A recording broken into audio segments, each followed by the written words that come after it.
తెలంగాణ కొత్త రాష్ట్రంగా ఏర్పాటైనటువంటి 29వ రాష్ట్రంగా ఏర్పాటైనప్పుడు గౌరవ ముఖ్యమంత్రి గారు తొలి శాసనసభ సమావేశాల్లో చెప్పినటువంటి మాట అధ్యక్ష, తెలంగాణ రాష్ట్రం ప్రత్యేక పరిస్థితులలో ఏర్పడింది. ఈ రాష్ట్రంలో ఉన్నటువంటి జనాభా కాన్ఫిగరేషన్ కూడా ప్రత్యేకంగా ఉంటుంది. 185% మంది బీసీలు, ఎస్సీలు, ఎస్టీలు, మైనార్టీలు ఉన్నటువంటి ఈ రాష్ట్రంలో బడ్జెట్ కేటాయింపులు కూడా అదే రీతిలో ఉంటే బాగుండేది అనేది నేను తమరి ద్వారా సంబంధిత శాఖల మంత్రులకు విజ్ఞప్తి చేయదలుచుకున్నాను అధ్యక్ష. ముందుగా పెద్దలు నాకంటే ముందు మాట్లాడినటువంటి అనేక మంది గౌరవ శాసనసభ్యులు చేసినటువంటి సూచనలకి ఒకటి రెండు సూచనలు యాడ్ చేస్తూ, సమాజంలో బాగా పేదరికం అనుభవిస్తున్నటువంటి షెడ్యూల్ కులాలకు సంబంధించినటువంటి జనాభాకు సంబంధించి 19,313 కోట్ల 11,10,10,000 రూపాయల బడ్జెట్ని ప్రతిపాదించడం జరిగింది అధ్యక్ష. షెడ్యూల్ కులాల జనాభా తెలంగాణ రాష్ట్ర అధికారిక గణాంకాల ప్రకారం 16 నుంచి 18% ఉన్నట్టు గణాంకాలు సూచిస్తా ఉన్నాయి అధ్యక్ష. కేటాయించినటువంటి బడ్జెట్ వచ్చినప్పుడు 19,313 కోట్లు మాత్రమే కనబడతా ఉంది అధ్యక్ష. ఇది 16% జనాభాకి క్యాలిక్యులేట్ చేసినట్లయితే సుమారు 37,000 కోట్ల పైచీలకు వచ్చుంటే ఆయా సామాజిక వర్గాలకి ఇంకొంచెం మెరుగ్గా ఉపయోగపడేది అనేది నేను మీ ద్వారా సంబంధిత మంత్రి గారికి విజ్ఞప్తి చేస్తా ఉన్నాను అధ్యక్ష. అదే రకంగా తెలంగాణ రాష్ట్ర సమితి ప్రభుత్వం రాష్ట్రంలో అధికారంలోకి వచ్చిన తర్వాత ముఖ్యమంత్రి గారు ఒక మంచి మాట చెప్పినారు అధ్యక్ష. దాదాపు 12% ఉన్నటువంటి గిరిజనులకి 12% రిజర్వేషన్లు ఇచ్చి వారిని సమాజంలో ఉన్నతులుగా మార్చేందుకు ప్రయత్నం చేస్తామని చెప్పినారు అధ్యక్ష. కానీ గిరిజన సంక్షేమ శాఖకు పెట్టినటువంటి పద్దుల్ని చూసినట్టయితే అధ్యక్ష 11,516 కోట్ల 21,48,000 కోట్ల రూపాయలను మాత్రమే కేటాయించినట్టు చెప్పినారు అధ్యక్ష. ఇది గిరిజన జనాభాతో పోల్చి చూసినప్పుడు అధ్యక్ష నాట్ ఈవెన్ 0.5% అధ్యక్ష. వారి జనాభా ఎంతుందో, పెరిగినటువంటి జనాభా ఎంత పెరిగిందో ఆ రేషియోకి అనుగుణంగా వారికి బడ్జెట్ లోపల ప్రతిపాదనలు వస్తే మరింత మెరుగ్గా ఆయా సామాజిక వర్గాల్ని అభివృద్ధి చేయడానికి అవకాశం వచ్చేది అధ్యక్ష. చివరిగా బడుగు బలహీన వర్గాలకు సంబంధించి ఒక కొత్త కార్పొరేషన్ని, ఎంబీసీ కార్పొరేషన్ని గత ప్రభుత్వ హయాంలోనే ఏర్పాటు చేసినారు అధ్యక్ష. కేవలం 1,000 కోట్ల రూపాయలు ఇచ్చినారు. కానీ నాకున్న సమాచారం మేరకు, నాకున్న అవగాహన మేరకు అధ్యక్ష ఇప్పటి వరకు ఇంకా పూర్తి స్థాయిలో ఎంబీసీ కులాల ఐడెంటిఫికేషన్ జరిగినట్టు కనబడట్లేదు అధ్యక్ష.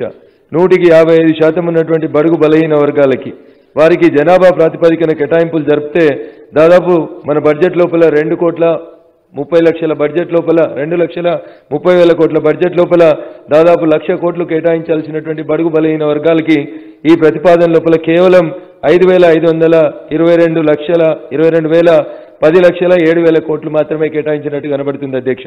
కాబట్టి గౌరవ ముఖ్యమంత్రి గారు తొలి తెలంగాణ శాసనసభ సమావేశం తొలి సమావేశంలో చెప్పినట్టు ఈ రాష్ట్రంలో ఉన్నటువంటి జనాభా కాన్ఫిగరేషన్కి అనుకూలంగా సంబంధిత శాఖలు ఆయా బడ్జెట్లను ఇంకొంచెం ఇంప్రూవ్ చేసి ఆయా కులాల అభ్యున్నతికి, సంక్షేమానికి పాటుపడి ఉంటే మరింత మెరుగ్గా ఉండేదని నేను సూచిస్తూ అధ్యక్ష మొదట ప్రతిపాదించినటువంటి అభ్యర్థన నెంబర్ 5కు వచ్చినప్పుడు రెవెన్యూ రిజిస్ట్రేషన్ విషయంలో అధ్యక్ష మార్కెట్ లోపల ఉన్నటువంటి కార్డు వాల్యూకి, ప్రస్తుతం రిజిస్ట్రేషన్ శాఖ నిర్వహిస్తున్నటువంటి కార్డు వాల్యూకి మార్కెట్ వాల్యూకి మధ్యన చాలా అంతరం ఉంది అధ్యక్ష.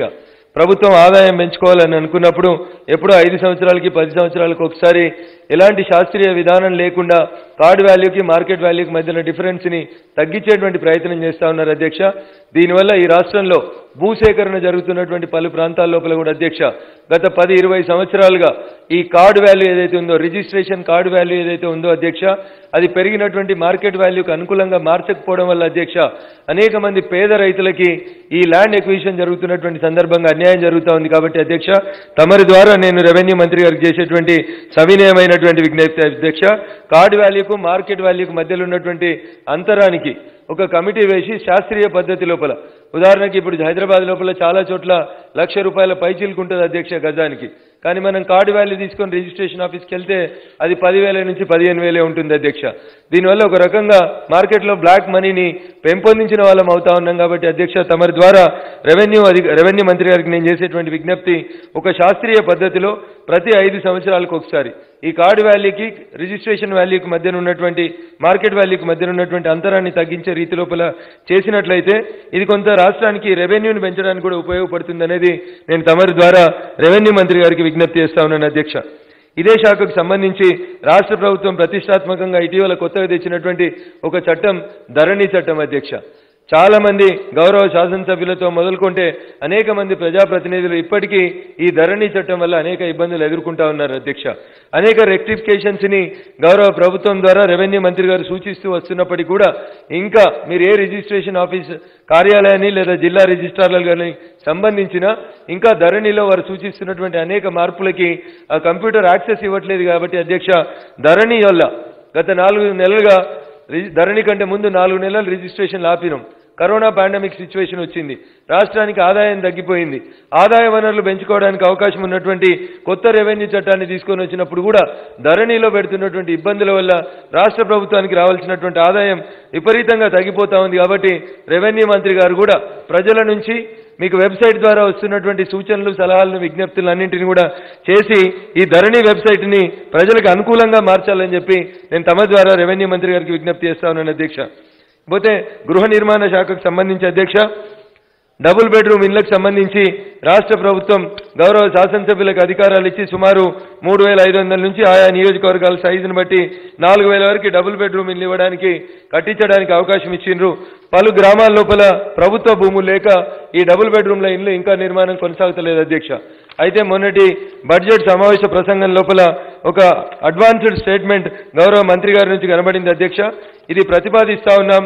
ఎవరికైతే స్థలం ఉంటుందో సొంత స్థలం, వారి స్థలంలోనే ఇల్లు ఇస్తామనేటువంటి ఒక ప్రతిపాదన గౌరవ మంత్రి గారి నుంచి బడ్జెట్లో కనబడింది అధ్యక్ష.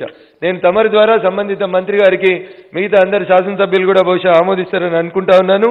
ఒక్కొక్క నియోజకవర్గానికి సొంతంగా ఎవరి స్థలంలో వారు ఇల్లు కట్టుకోవడానికి 100, 200, 500 ఇవ్వకుండా దయించి రాష్ట్ర ప్రభుత్వం గృహ నిర్మాణ శాఖ మంత్రి గారు కనీసం 5,000 ఇళ్లకు తగ్గకుండా ఇచ్చి గౌరవ శాసనసభ్యులకి ప్రజల నుంచి వస్తున్నటువంటి ఒత్తిడిని తగ్గించేందుకు మీరు సహకరించాలని మీ ద్వారా నేను గౌరవ గృహ నిర్మాణ శాఖ మంత్రి గారికి సవినయంగా విజ్ఞప్తి చేస్తా ఉన్నాను అధ్యక్ష. ఇకపోతే అధ్యక్ష, రోడ్ల విషయానికి వచ్చినప్పుడు నేను గతంలో ఒకరోజు ప్రస్తావించినను, గౌరవ రోడ్లు భవనాల శాఖ మంత్రి గారి దృష్టికి తమరి ద్వారా కూడా తీసుకెళ్లడం జరిగింది అధ్యక్ష. మా ముఖ్యమంత్రి గారి సొంత జిల్లాలోనే మా నియోజకవర్గంలో రోడ్లు ప్రాజెక్టుల నిర్మాణం కోసం జరుగుతున్నటువంటి పనుల వల్ల పూర్తిగా ఇబ్బందికరమైనటువంటి పరిస్థితులలో మారింది అధ్యక్ష. కాబట్టి ఒక్కసారి గౌరవ రోడ్లు భవనాల శాఖ మంత్రి గారు మా దుబ్బాక నియోజకవర్గం మీద రోడ్లకు సంబంధించి ప్రత్యేకమైనటువంటి దృష్టి కేటాయించాల్సిందిగా వారిని విజ్ఞప్తి చేస్తూ అధ్యక్ష, కొన్ని చోట్ల మండలానికి నుంచి మండలానికి వెళ్లేటువంటి రహదారులు కూడా అసలు లేవు అధ్యక్ష. ఉదాహరణకి మా నియోజకవర్గంలో దౌలతాబాద్ నుంచి చేగుంటకు వెళ్లే రోడ్డు ఎప్పుడో 20-25 సంవత్సరాల క్రితం వేసిండ్రు అధ్యక్ష. ఇప్పుడు చూసి ఆ రోడ్డు సగం కూడా రోడ్డులా కనబడినటువంటి దుస్థితి ఉంది. ఒక మండల కేంద్రం నుంచి ఇంకొక మండల కేంద్రం. అయితే దౌలతాబాద్ అనేది సిద్దిపేట జిల్లాలో వస్తుంది అధ్యక్ష, చేగుంట అనేటువంటి మండల కేంద్రం మెదక్ జిల్లాలో వస్తుంది. ఒక రకంగా చెప్పాలంటే ఒక జిల్లా నుంచి ఇంకో జిల్లాకి కనెక్టివిటీ పెంచేటువంటి 2 మండల కేంద్రాల మధ్యలో ఉన్నటువంటి రోడ్లను కనీసం డబుల్ రోడ్లుగా మార్చాలని తమరి ద్వారా రోడ్లు భవనాల శాఖ మంత్రి గారికి సవినయంగా విజ్ఞప్తి చేస్తా ఉన్నాను అధ్యక్ష. ఇక దళితులు, గిరిజనులు, బడుగు బలహీన వర్గాల గురించి చాలా ఎంత మాట్లాడినా కానీ అధ్యక్ష ఇంకా తక్కువగానే కనబడుతుంది.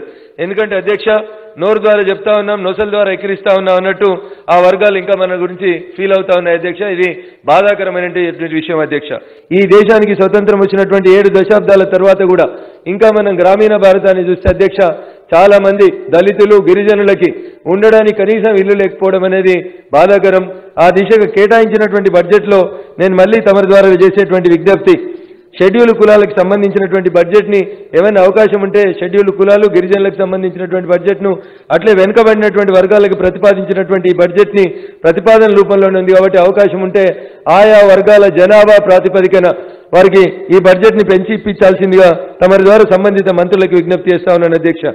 ఇకపోతే అధ్యక్ష, ఆబ్కారీ, మద్య నిషేధం, క్రీడలు, యువజన శాఖ మంత్రి గారికి నాది ప్రత్యేకమైనటువంటి విజ్ఞప్తి తమరి ద్వారా అధ్యక్ష. రాష్ట్రంలో అనేక మంది గ్రామీణ ప్రాంతం నుంచి వచ్చినప్పటికీ కూడా క్రీడలలో ఉత్సాహం చూపుతున్నటువంటి అనేక మంది క్రీడాకారులు ఉన్నారు అధ్యక్ష. గ్రామీణ ప్రాంతం నుంచి నిజామాబాద్ లాంటి జిల్లా నుంచి కొంతమంది గిరిజన సోదరీమణులు వెళ్లి పర్వతారోహణ చేసి ప్రపంచం లోపలనే గొప్ప పేరు తీసుకొచ్చుకున్నారు అధ్యక్ష. అట్లాంటి క్రీడలకి, యువజన సేవలకు సంబంధించినటువంటి అంశం లోపల ఒక ప్రత్యేకమైనటువంటి స్పోర్ట్స్ పాలసీ అనేది సంబంధిత మంత్రి గారి నుంచి బడ్జెట్ లోపల కూడా క్రీడలకు ప్రత్యేకంగా నిధులు కేటాయించకపోవడం అనేది బాధాకరం అధ్యక్ష. హైదరాబాద్ చుట్టూ ఉన్నటువంటి స్టేడియంలు ఎప్పుడో 2002 సంవత్సరం లోపల ఏషియన్ ఆఫ్రో క్రీడలు నిర్వహించడానికి కట్టినటువంటి ఆ స్టేడియంలన్నీ ప్రస్తుతం వ్యాపారాత్మక కేంద్రాలుగా మారిపోయినాయి అధ్యక్ష. షాపింగ్ కాంప్లెక్స్లుగా వాటిని మారుస్తా ఉన్నారు. అందులోపల క్రీడల కంటే ఎక్కువ వ్యాపారాలకే ఎక్కువ ప్రాధాన్యత కనబడతా ఉంది. కాబట్టి తమరి ద్వారా గౌరవ క్రీడల శాఖ మంత్రి గారికి తెలంగాణ రాష్ట్రానికి ఒక ప్రత్యేకమైనటువంటి స్పోర్ట్స్ పాలసీని ప్రకటించడంతో పాటు కోచ్లను కూడా అధ్యక్ష గత 20 సంవత్సరాలుగా కోచ్ల్ని రెగ్యులరైజ్ చేయక వారికి వేతనాలు ఇవ్వకపోవడం వల్ల అనేక మంది పల్లెటూర్ల నుంచి స్టేడియంలకు వచ్చి మంచిగా క్రీడాకారులుగా రూపొందడానికి అవకాశం ఉన్నటువంటి అనేక మంది ఇంకా వెనుకబడిపోతా ఉన్నారు అధ్యక్ష. కన్క్లూడ్ చేస్తున్నాను. కాబట్టి దయించి ఒక స్పోర్ట్స్ పాలసీని కొంచెం మార్చి ప్రతిపాదించాల్సిందిగా తమరి ద్వారా విజ్ఞప్తి చేస్తూ ప్రభుత్వానికి ఆదాయం ఇస్తున్నటువంటి మద్యశాఖ విషయం లోపల కూడా కొంత నియంత్రణతోటి ఆ షాపులు నడిస్తే బాగుంటుందనేది నేను తమరి ద్వారా సంబంధిత మంత్రి గారికి సూచిస్తా ఉన్నాను అధ్యక్ష. ఎందుకంటే అధ్యక్ష ఇటీవల యాదగిరిగుట్ట లాంటి ఒక పుణ్యక్షేత్రం ముఖ్యమంత్రి గారు పవిత్రంగా భావిస్తూ గొప్పగా తలపెట్టినటువంటి ఆ క్షేత్రంలో ఒక్క బార్ అండ్ రెస్టారెంట్కి దరఖాస్తులు ఆహ్వానిస్తే ఊహించిన దానికంటే గొప్పగా సుమారు 200 పైచీలకు దరఖాస్తులు వచ్చినాయంటే ఎటువైపు పోతా ఉన్నాయనేది కొంచెం బాధ అనిపిస్తుంది అధ్యక్ష. కనీసం కాలేజీలు, పర్యాటక కేంద్రాలు, పుణ్యక్షేత్రాల వద్దనన్న ఈ మద్యానికి సంబంధించినటువంటి షాపుల ఏర్పాటు సంబంధించిన నియమ నిబంధనల్ని రూపొందించేటప్పుడు గౌరవ ఆబ్కారీ శాఖ మంత్రి గారు ఇంకొంచెం నిబంధనల్ని కఠినతరం చేయాలని తమరి ద్వారా వారికి విజ్ఞప్తి చేస్తా ఉన్నాను అధ్యక్ష. చివరిగా రవాణా శాఖ విషయానికి వచ్చినప్పుడు అధ్యక్ష మొన్న వచ్చినటువంటి వానలకి హైదరాబాద్లో బస్సుల కంటే పడవలు తెచ్చుకుంటే బాగుండే అనేటువంటి పరిస్థితి వచ్చింది అధ్యక్ష. నా ఉద్దేశం ప్రభుత్వాన్ని బదనాం చేయాలని కాదు అధ్యక్ష, కానీ మారిన కాలానికి అనుగుణంగా రోడ్డు రవాణా శాఖలో ఉన్నటువంటి బస్సుల్ని కొంత మార్చాలనేది నేను తమరి ద్వారా రవాణా శాఖ మంత్రి గారికి సూచిస్తున్నాను. ఇటీవలనే హానరబుల్ సుప్రీంకోర్టు ఇచ్చినటువంటి ఒక జడ్జిమెంట్ వల్ల అధ్యక్ష తెలంగాణ స్టేట్ ఆర్టీసీ కార్పొరేషన్లో ఉన్నటువంటి 75% కంటే ఎక్కువ బస్సుల్ని స్క్రాప్ కింద తొలగించాల్సినటువంటి పరిస్థితి వచ్చింది అధ్యక్ష. ఎందుకంటే 15 సంవత్సరాలు దాటినటువంటి వాహనాలని రోడ్ల మీద నడవనివ్వకూడదు అనేటువంటి సుప్రీంకోర్టు నిబంధన వల్ల టీఎస్ఆర్టీసీలో ఉన్నటువంటి మెజార్టీ బస్సుల్ని తొలగించాల్సినటువంటి దుస్థితి వచ్చింది. ఈ సందర్భంగానన్నా తమరి ద్వారా నేను రవాణా శాఖ మంత్రి గారికి చేసేటువంటి విజ్ఞప్తి, కొత్త బస్సుల్ని బ్యాటరీతో నడిచేటువంటి బస్సుల్ని గతంలో మనం చూసిన అధ్యక్ష హైదరాబాద్ రోడ్ల మీద సెట్వైన్ బస్సులని చిన్న సంఖ్య సీట్లు ఉన్నటువంటి బస్సులు నడిచేవి అధ్యక్ష. ప్రస్తుతం గ్రామీణ ప్రాంతాల్లో కూడా ఆటోలు రావడం వల్ల బస్సులలో ఆక్యుపెన్సీ రేషియో తక్కువ ఉందని మెజారిటీ గ్రామాలకు వస్తున్నటువంటి బస్సుల్ని తగ్గిస్తున్నటువంటి ప్రస్తుత పరిస్థితులలో కొత్త బస్సుల్ని కొనుగోలు చేసేప్పుడు, ఎందుకంటే బడ్జెట్ బాగానే చూపిస్తున్నారు అధ్యక్ష, 115 కోట్ల 95 లక్షల 12,000 కోట్లను చూపిస్తారు. కాబట్టి కొత్తగా కొనుగోలు చేసేటువంటి బస్సుల్ని డీజిల్ పెట్రోల్ వాహనాలు కాకుండా అధ్యక్ష పర్యావరణ పరిరక్షణకు ఉపయోగపడే రీతి లోపల కొత్త టెండర్లు ఇచ్చి పిలిచేప్పుడు తీసుకునేటువంటి బస్సులన్నీ కూడా బ్యాటరీ మీద నడిచేటువంటి బస్సులను తీసుకోవాలని చెప్పి తమరి ద్వారా రవాణా శాఖ మంత్రి గారికి విజ్ఞప్తి చేస్తా ఉన్నాను అధ్యక్ష. చివరిగా హోం మరియు జైళ్ల శాఖ అధ్యక్ష 1, 2, 3 చివరిగా 3 అధ్యక్ష. ధన్యవాదాలు సార్. అధ్యక్ష హోం మరియు జైళ్ల శాఖ విషయానికి వచ్చినప్పుడు అధ్యక్ష గొప్పగా తెలంగాణ రాష్ట్రం లోపల లా అండ్ ఆర్డర్ మెయింటైన్ అవ్వాలని, ఎందుకంటే హోంశాఖకి ఇచ్చినటువంటి కేటాయింపులు గొప్పగా ఉన్నాయని అందరం ఆశపడ్డాం అధ్యక్ష. కానీ నా సహచర అడ్వకేట్ దంపతుల యొక్క హత్య రోడ్డు మీద జరిగిన తర్వాత కొంచెం ఇబ్బందికరంగా అనిపిస్తా ఉంది బయట పరిస్థితులు. కాబట్టి అధ్యక్ష ఎవరైనా రాష్ట్ర ప్రభుత్వానికి irrespective of parties, cost, creed, region ఎవరైనా సరే తమకు కొంతమంది వ్యక్తుల నుంచి ఇబ్బందులు ఉన్నాయని చెప్పి దరఖాస్తులు పెట్టుకున్నప్పుడు, కోర్టు ఉత్తర్వులు ఇచ్చినప్పుడు దయించి సంబంధిత మంత్రిత్వ శాఖలు స్పీడ్గా రెస్పాండ్ అయింటే వామన్ రావు దంపతుల హత్య విషయం లోపల అట్లా జరిగి ఉండేది కాదు అధ్యక్ష. ఎందుకంటే దాంట్లో గౌరవ హైకోర్టు కూడా వారికి భద్రత కల్పించమని చెప్పి వారు వేసిన పిటిషన్ల సందర్భంగా ఉత్తర్వులు ఇచ్చినట్టు హైకోర్టు ఉత్తర్వులు కనబడతా ఉన్నాయి అధ్యక్ష. కాబట్టి దయించి ఇట్లాంటి విషయాలు వచ్చినప్పుడు చూడాల్సిందిగా హోంమంత్రిత్వ శాఖ గారికి తమరి ద్వారా విజ్ఞప్తి చేస్తూ, ఇటీవల రిటైర్డ్ అయినటువంటి ఒక జైళ్ల శాఖ డీజీ గారు రాష్ట్ర ప్రభుత్వం మీద ఒక కామెంట్ చేసింది అధ్యక్ష. అది తమరి ద్వారా సార్ ఇవాళ దయచేసి రఘునందన్ గారి బర్త్డే అని చెప్పి మేము కూడా ఇంటరప్ట్ కాదలుచుకోలేదు ఎందుకో అని, బట్ ఆయన డివేట్ అయ్యకుండా పోతా ఉన్నారు. దయచేసి సభ్యులు సూచించాలని చెప్పి మీ ద్వారా మనం చేస్తాం. చివరి ఒక నిమిషం అధ్యక్ష. వామన్ రావు గారి దంపతుల హత్య విషయంలో హైకోర్టు వారికి భద్రత కల్పించమన్న ఆర్డర్ని గౌరవ హోంమంత్రి గారికి సమ దృష్టిగా తీసుకుపోతా ఉన్నాను అధ్యక్ష. మొన్న ఇదే వారంలో మన సెషన్ ప్రారంభమైన తర్వాత రిటైర్డ్ అయినటువంటి ఒక జైళ్ల శాఖ డీజీ గారు మన ప్రభుత్వాన్ని ఉద్దేశించి, ఈ రాష్ట్ర ప్రభుత్వాన్ని ఉద్దేశించి ఒక వ్యాఖ్యానం చేసిరు. అది